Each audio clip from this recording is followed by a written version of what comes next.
우리 모두 다 주 안에서 우리 부모님께 순종하고 공경 잘 하신 줄로 믿습니다.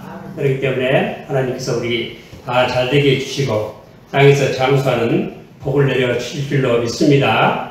이 말씀은 5계명에 해당하는 말씀인데요.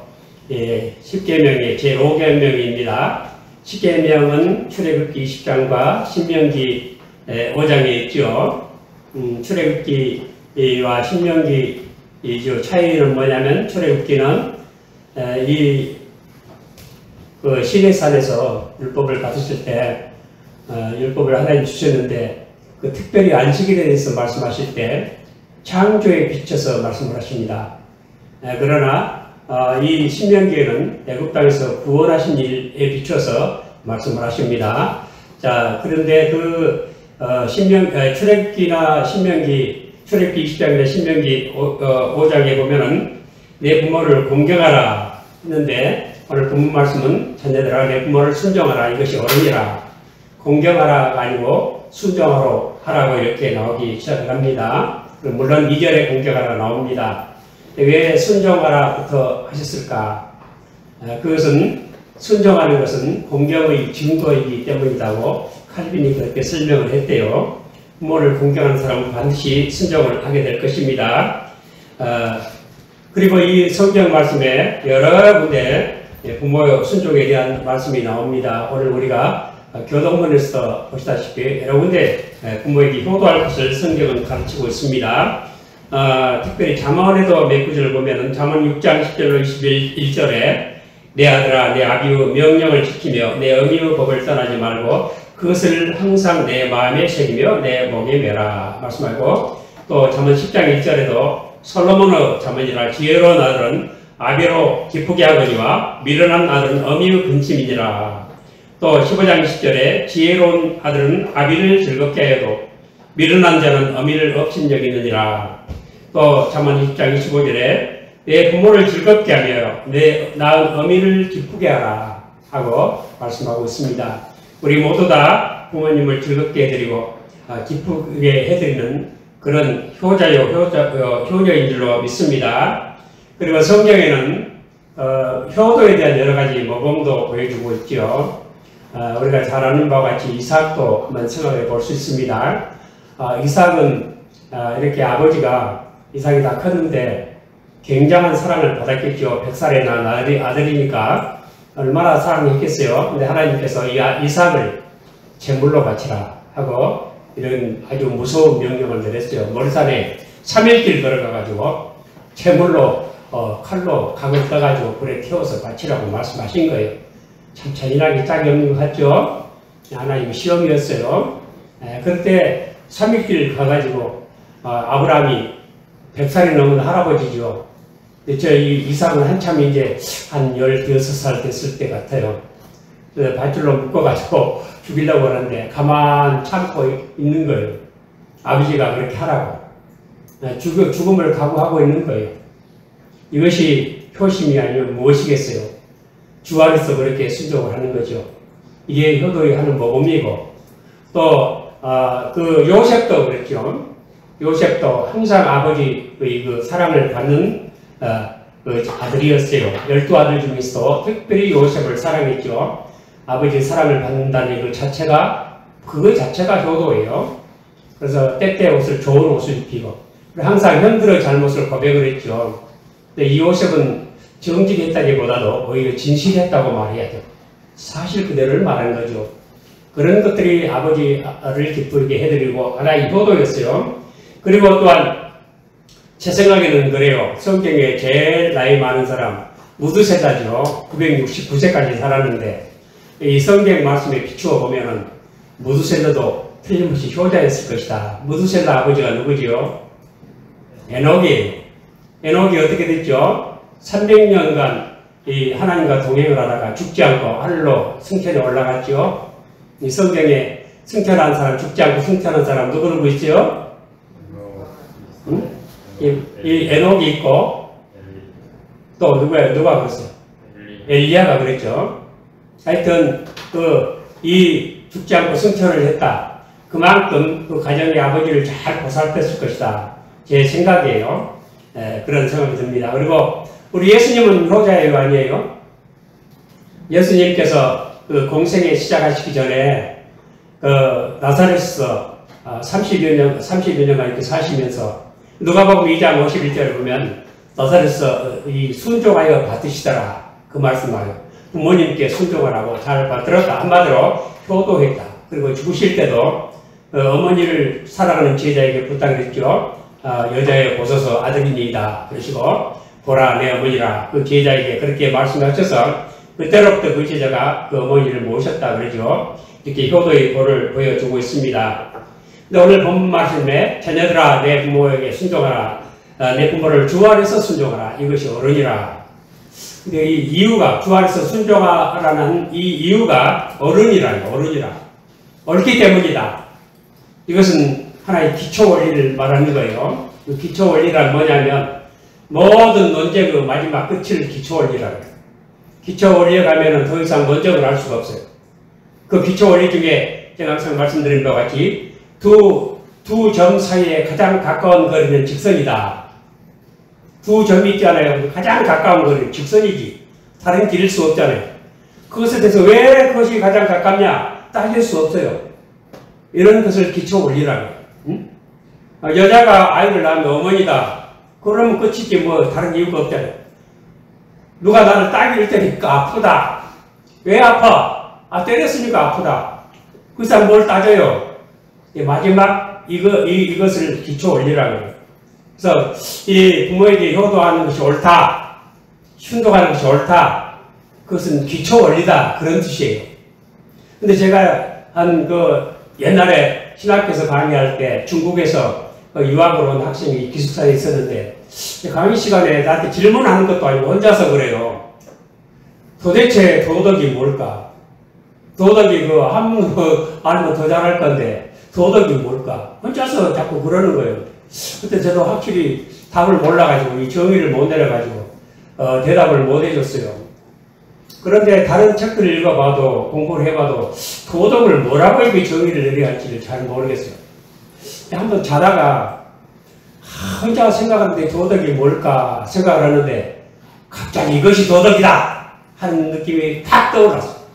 그래서 제가 자다가 일어나서 하나님께 경배를 드렸어요.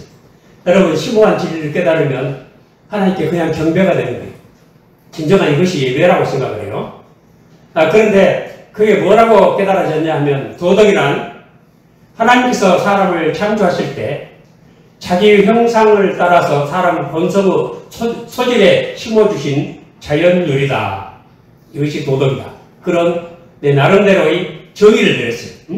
하나님께서 사람을 창조하실 때 하나님 자기 형상을 따라 사람의 본성의 소질에 새겨주신, 심어주신 자연율이다. 그런 얘기예요. 말이 어렵죠? 자연율이 뭐예요? 자연율이란 내추럴 자연적인 법이에요. 이 하나님의 법이, 율법이 크게 두 가지로 나누어요. 첫째는 자연율이고 또 하나는 성분율이죠. enacted law. 내추럴 law하고 enacted law. 이렇게 두 가지가 있어요. 이 자연율은 어디 써있지를 않아요. 성분율은 기록이 되어 있지만 자연율은 써있지를 않는데 이 자연율에도 두 가지가 있어요. 그 첫째는 자연에게 주신 명령이에요. 자연에게 주신 명령이 뭘까요? 윗물과 아랫물이 나누어라. 묻히 드러나게 하라. 그리고 백두산은 거기 있고 한라산은 거기 있고 저 남쪽에 있고 남산은 저기 있고 북악산 저기 있고 한강은 이렇게 흘러라. 그러면 자연은 따라해요? 안 따라해요? 이거 따라해요. 이것을 내추럴로 중에서 자연율이라 그러고 자연율 중에서 또 도덕법이 있어요. 이 도덕법이 사람의 본성에 새겨주신 하나님의 법을 말하는 거예요. 그러니까 기록이 되어 있지 않아요. 사람의 그 본성의 소질 혹은 양심 속에 기록이 되어 있어요. 로마서 2장에 보면은 이방인들은 율법대로 판단을 심판을 받지 않냐고 양심을 따라 판단받는다 하겠죠. 그 양심 하나님이 심어주신 자연율이에요. 그런데 하나님의 형상대로 사람을 짐을 받을 때 하나님께서 아주 자연적으로 우리 속에 우리 본성의 소질 속에